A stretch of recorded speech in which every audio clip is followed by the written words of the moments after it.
오늘 하나의 말씀은 누가복음 15장 11절에서 32절 말씀입니다. 함께 읽겠습니다.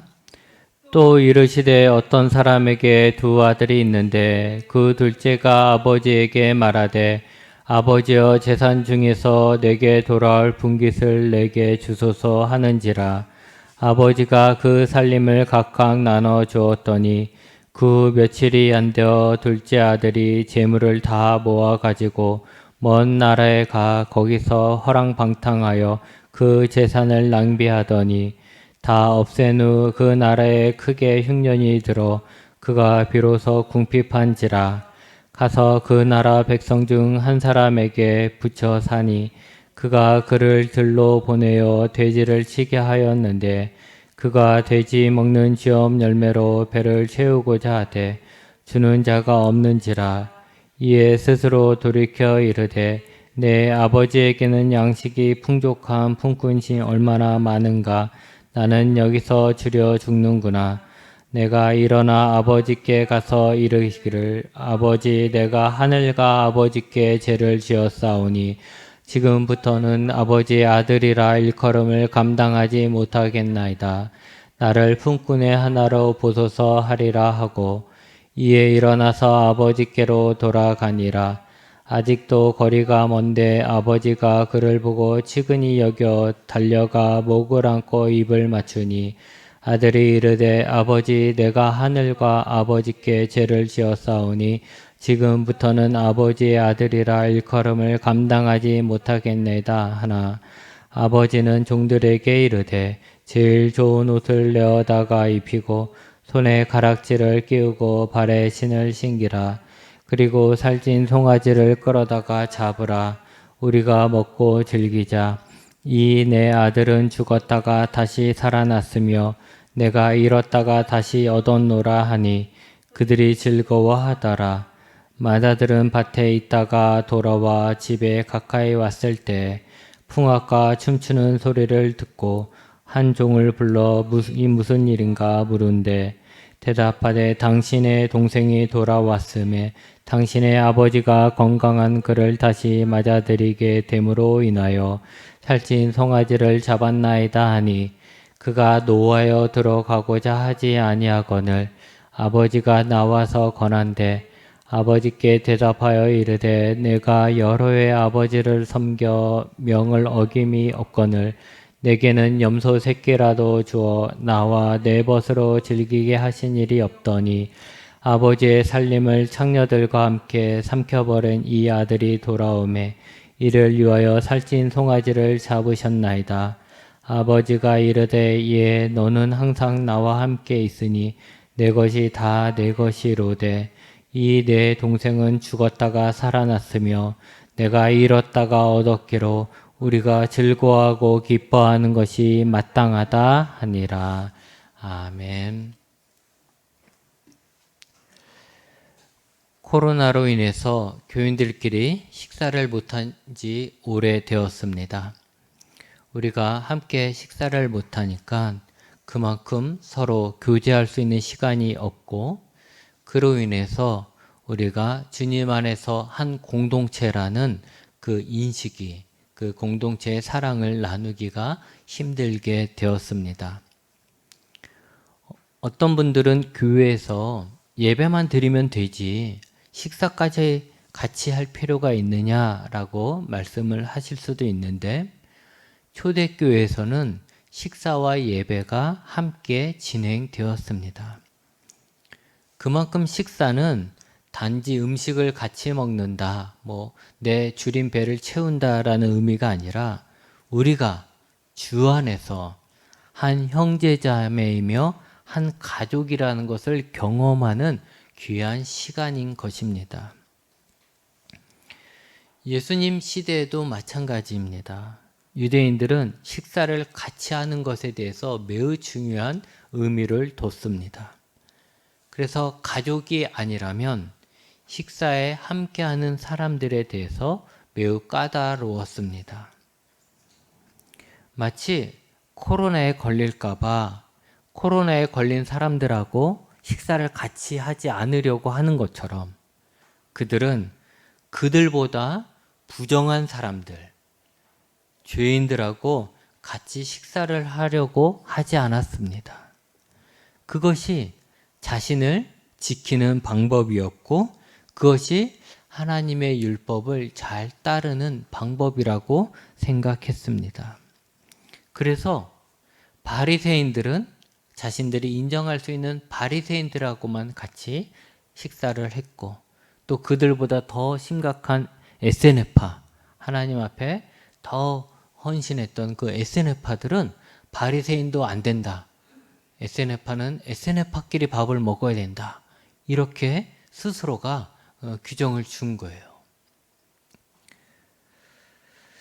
그런데 그렇게 식사를 누구랑 같이 하느냐가 그렇게 중요한 사회에서 예수님은 세리들이나 죄인들을 영접하고 초대하고 그들과 함께 식사를 했습니다. 그것은 무슨 뜻인가?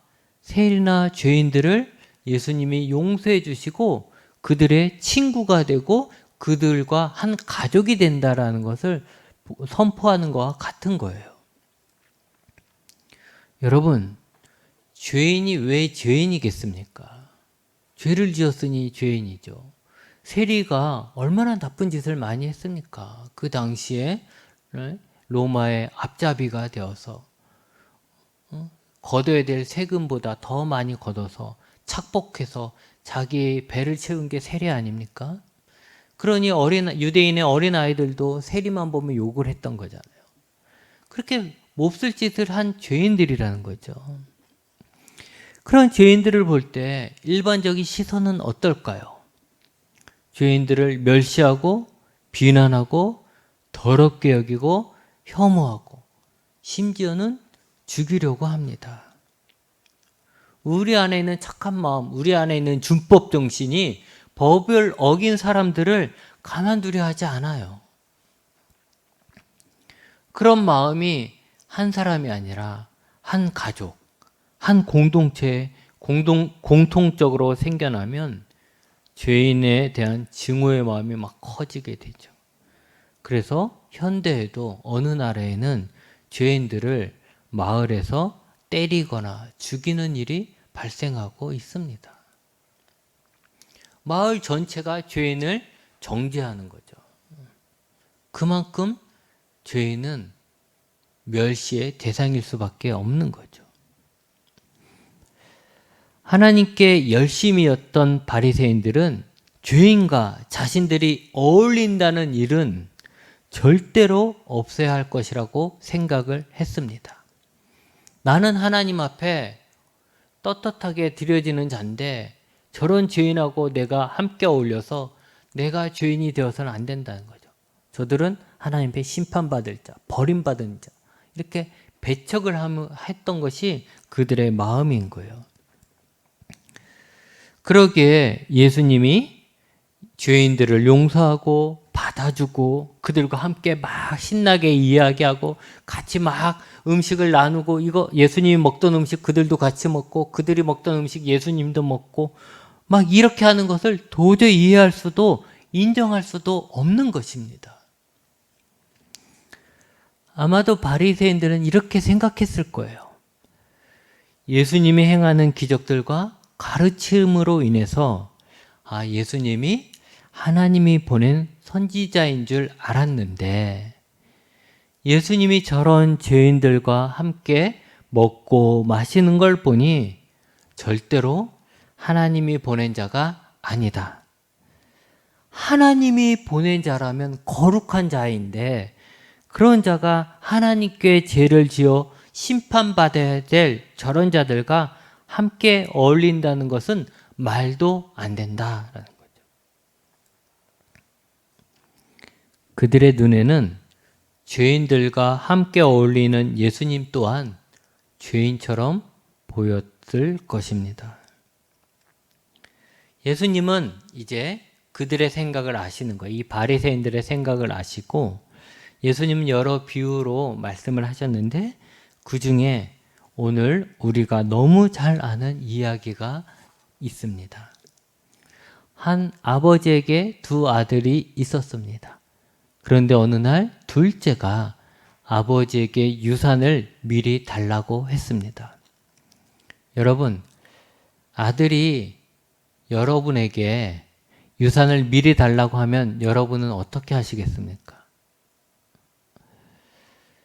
여러분은 그 소리를 들으면 어떻게 그 소리가 해석이 되겠습니까? 지금은 아버지의 권위가 많이 약해지고 효에 대한 개념조차 사라지고 있죠. 효라는 말이 나오는지나 모르겠어요. 그래도 이 말은 아버지에게 유산을 미리 달라고 하는 이 말은 아버지보다 재산이 자신에게는 더 중요하다는 말로 들릴 것입니다. 어차피 아버지 오래 못 살 텐데 계실 때 유산 미리 남겨주세요. 이렇게 하는 거죠. 지금도 그렇지만 2000년 전 유대 사회에서 이 말은 정말 충격적인 말입니다. 여러분 2000년 전이면 우리나라 역사로 보면 삼국시대 초기입니다. 고구려 백제 신라가 막 생겨날 그때 그 옛날에 이런 말을 하는 거예요. 여러분 생각해 보세요. 그 옛날이라면 절대로 아들이 아버지에게 할 수 없는 말입니다. 이런 말을 하는 아들을 페륜하라고 그러죠. 인륜의 도리를 저버린 아들. 저건 우리 쉽게 말하면 저건 사람도 아니다. 이런 거예요. 페륜하.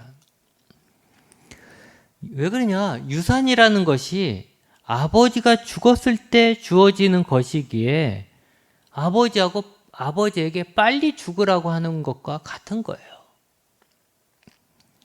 아버지가 빨리 죽어 아버지의 유산을 내가 빨리 갖고 싶다. 이 말이죠. 이런 말을 하는 아들은 아버지에게 맞아 죽어도 할 말이 없을 것입니다.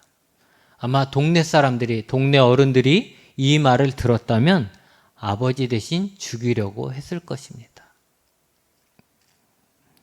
이 둘째 아들은 그런 아들이에요.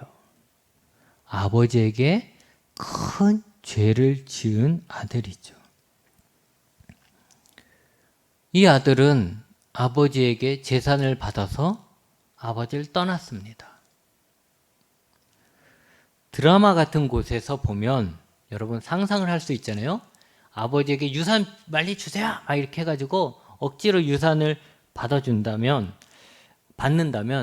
그 유산을 나눠주면서 아버지가 아들에게 뭐라고 했을까요? 여러분 드라마 많이 보죠? 그럼 대부분 뭐라고 그랬을까요? 그 유산 딱 주면서 넌 이제 나에게 죽은 아들이다. 너와 나는 남남이다. 이런 식의 말을 했을 것입니다. 그 옆에서 형도 한마디 하겠죠. 다시는 우리 앞에 나타나지 말아라. 내가 너를 다시 보는 날 너는 그날 죽는 날이다. 했을 것입니다. 아들이 아버지의 유산을 미리 받아서 아버지를 떠났다는 것은 이제 그도 아버지와 자식 간의 인연을 끊겠다는 것과 같은 것이죠. 그러니 동생도 대답을 했을 겁니다.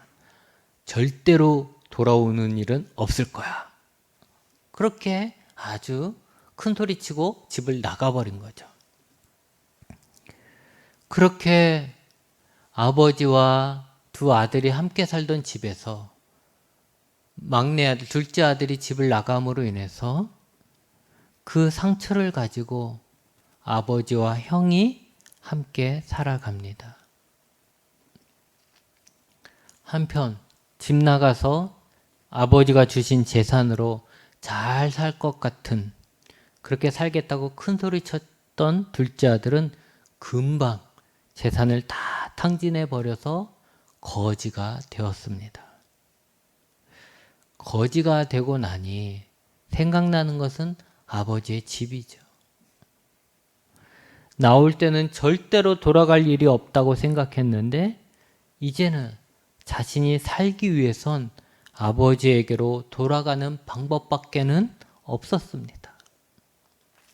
그래서 둘째 아들은 아버지에게로 돌아오죠. 여러분, 우리가 사실 이 이야기를 끝까지 다 알고 있습니다만 만약 우리가 이 이야기를 모른다면 아버지에게 돌아온 둘째 아들이 어떻게 될 것이라고 생각하십니까? 아마도 집에 들어가지도 못하고 쫓겨나야 한다고 생각할 것입니다. 우리는 문전박대 당하는 둘째 아들을 보면서 잘됐다. 지가 뭘 잘했다고 집에 들어와 자업자득이다 라고 마치 정의가 실현된 것 같은 속 시원한 마음을 가질 것입니다. 그게 당연한 마음이고 그게 또한 첫째 아들의 마음이지요. 그런데 모든 이야기가 우리가 생각하는 대로 흘러가면 재미가 없잖아요. 이 이야기에도 충격적인 반전이 있습니다. 바로 아버지죠. 아버지의 아들에 대한 사랑이 너무 컸습니다. 자기 마음대로 살겠다고 부자의 연을 끊고 나간 아들, 아버지 마음에 깊은 상처를 남기고 자기는 술 마시며 방탕하게 살았던 아들, 거지가 되어서 자기가 아쉬우니까 다시 집으로 들어오려는 이 뻔뻔한 아들, 이런 때려 죽여도 시원찮을 아들이죠. 그런데 이 아버지는 이 아들이 지은 죄보다는 아들에 대한 사랑이 더 컸습니다. 이것이 이 이야기에서 반전인 것이죠. 사람들의 생각과는 달리 아버지는 집 나간 아들을 걱정했어요. 저 녀석이 아무것도 모르는 저 녀석이 저렇게 바깥에 나가서 어떻게 살까 걱정하는 거예요. 아버지는 집 나간 아들이 돌아오기만을 기다렸습니다. 저기 언제 오려나 기다린 거죠. 그래서 집 나간 아들이 거지가 되어서 돌아왔는데도 기쁘게 맞아주고 일꾼이 되겠다는 아들을 하인이 아니라 아들로 다시 신혼을 원상복귀해 줍니다. 그리고는 살찐 송아지를 잡아서 동네 잔치를 했죠. 왜 동네 잔치를 했겠습니까? 기쁘기도 하지만 함께, 제가 얘기했잖아요. 함께 식사를 한다는 것은 한 가족이라는 것을 나타낸다고. 동네 사람들은 다 알 거잖아요. 저 아들이 이제 집에서 쫓겨났다, 집을 나갔다 라고 저 생각을 했는데, 이제 아버지가 잔치를 베풀어서 그 잔치에 둘째 아들을 초대함으로 인해서 동네 사람들에게 이제 저 둘째 아들이, 저 집 나갔던 아들이 이제 다시 내 아들로 들어왔습니다 라는 것을 동네 사람들에게 다 보여주는 거예요. 우리는 한 가족입니다. 쟤는 내 아들입니다. 이렇게 보여준 거죠. 여러분, 우리가 이 아버지를 이해할 수 있고 없고를 떠나서 중요한 것은 이 아버지가 벌린 동네 잔치에 둘째 아들이 함께 했다는 것입니다. 그런데 첫째 아들은 아버지의 잔치에 함께 하지 않았습니다. 당연히 아버지가 베푸는 잔치에 있어야 될 거라 생각하는 이 첫째 아들, 아버지가 베푼 잔치에 우린 한 가족입니다 라고 하는 그 자리에 있어야 될 첫째 아들이 그 잔치에는 빠져 있어요. 첫째 아들은 일 갔다가 집에 돌아올 때 아버지가 집 나갔다가 돌아온 동생을 위해 잔치를 연 것을 듣고는 화가 났습니다. 집 나간 둘째 아들이 돌아온 것도 화가 나고 그 아들을 받아주신 아버지에게도 화가 나고 거기다가 그 아들을 위해 잔치까지 베푼 것이 화가 났습니다. 그래서 이 첫째 아들은 집에 들어가려고 하지도 않았고 잔치에 참여하려고도 하지 않았습니다. 안 들어간 거예요. 그 소리를 듣고. 그런 첫째 아들을 찾아서 아버지가 나왔어요. 아들에게 온 거죠. 첫째 아들에게 나왔어요. 첫째 아들은 아버지의 행동을 이해할 수 없다고 하면서 아버지가 둘째 아들을 맞이하고 잔치를 베푼 것에 대해서 옳지 않다고 아버지에게 화를 내고 있습니다. 그런데 이때 아버지는 이런 말을 합니다. 네 동생은 죽었다가 살아났으며 내가 잃었다가 얻었기로 우리가 즐거워하고 기뻐하는 것이 마땅하다. 아버지와 첫째 아들, 또 우리의 생각은 달랐던 것이죠. 첫째 아들과 우리는 죄를 지은 둘째 아들에 대해서 분노합니다. 그가 지은 죄, 그 패륜적인 죄에 대해서 분노하죠. 그가 보여준 행동으로 인해 상처받은 마음이에요. 그래서 우리는 그 마음으로 인해서 화를 내는 거예요. 어떻게 너가 이럴 수 있어? 어떻게 인간이라면 그럴 수 있어? 어떻게 지금까지 먹여주고 재워주고 키워줬는데 그런 아버지에게 유산을 미리 달라고, 아버지 왜 이렇게 오래 살아? 빨리 죽어. 어차피 그 재산 내 거 아니야? 이라고 말하는 그런 인간이라는 거죠. 근데 네가 어떻게 이럴 수 있어? 네가 은혜를 조금이라도 안다면, 네가 사람이라면 네가 어떻게 이럴 수 있어? 이런 마음의 상처로 인해서 분노한 거예요. 그래서 둘째 아들은 이 분노의 대상이 된 거예요. 하지 말아야 할 것을 했기 때문에 죄인이죠. 둘째가 비난받아 마땅한 죄인이라는 것에는 의심의 여지가 없습니다.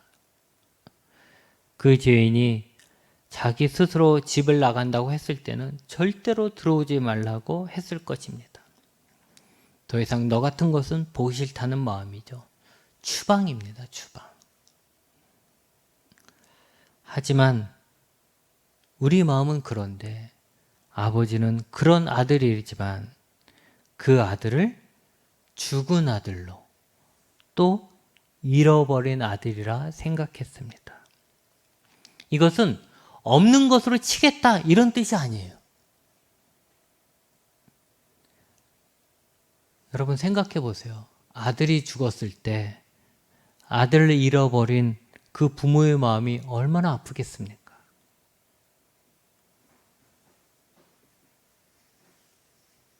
그래서 가장 큰 불효가 자식이 아버지보다, 부모보다 먼저 가는 거라고 하는 말도 있잖아요.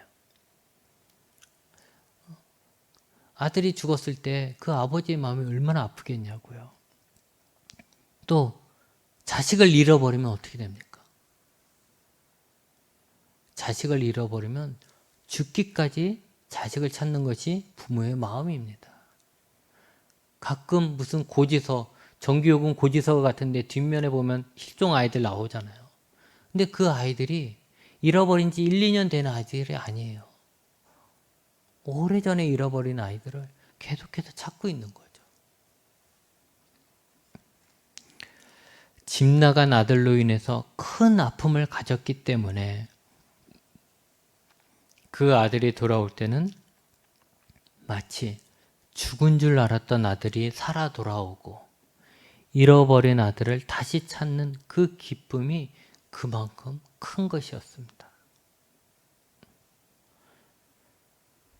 그래서 어쨌든 간에 둘째 아들은 아버지에게 돌아오면서 아버지에게 큰 기쁨을 줬습니다. 반면에 첫째 아들은 아버지와 함께 하면서도 이 아버지의 마음을 알지 못했고 이해하려고 하지 않았습니다. 맨날 창밖을 보면서 집 나간 아들을 기다리는 이 아빠를 첫째 아들이 봤을 거 아니에요? 근데 이 첫째 아들은 이 아버지의 마음을 이해하지 않은 거예요. 받아들이지 않은 거예요. 집 나간 아들에 대한 그리움을 갖고 있는 이 아버지를 인정하지 않은 거죠. 첫째 아들은 동생을 향한 아버지의 사랑을 오히려 잘못되었다고, 불공평하다고 항의를 합니다. 그래서 아버지가 베푼 잔치에 참여하지도 집에 들어가려고 하지도 않습니다.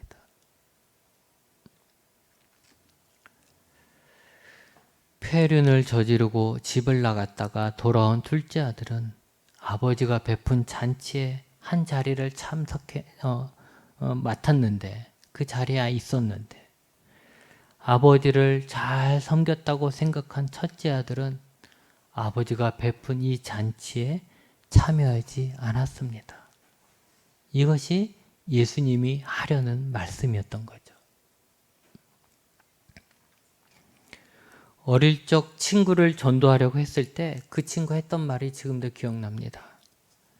살인자도 예수님만 믿으면 천국에 간다는데 맞냐? 그렇다면 그것이 옳은 것이냐? 나는 그런 예수님은 안 믿겠다 라고 했습니다. 이 친구의 생각에 살인자가 천국에 간다는 것은 있을 수 없는 일이라는 것입니다. 그것은 정의가 아닌 것이죠. 그러면 법을 잘 지킨 사람들만 바보가 된다는 것입니다. 여러분, 우리 주변을 둘러보십시오. 죄인들이 너무나도 많습니다. 전쟁이 일으켜서 지금 수천 명, 또 수만 명을 죽이고 있는 이 푸틴도 욕먹어야 하는 죄인이죠. 또 끔찍하게 살인을 한 자들이 연일 인터넷 뉴스에 나옵니다. 이들도 욕먹어 마땅한 죄인들입니다. 이들뿐만이 아니라 우리 주변에도 나쁜 놈들이 너무나도 많이 있습니다. 아무 이유 없이 나를 괴롭히는 사람들도 있고, 나를 이해해주지 못하는 사람들도 있고, 나에게 피해를 주는 사람들도 있고, 나를 힘들게 하는 사람들도 있습니다. 우리 주변을 보면 죄인들로 차고도 넘칩니다.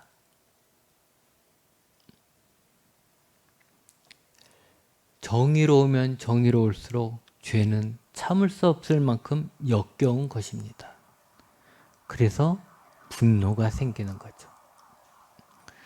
그러니 죄가 없는 하나님께서 죄인들의 모습이 얼마나 역겹겠습니까?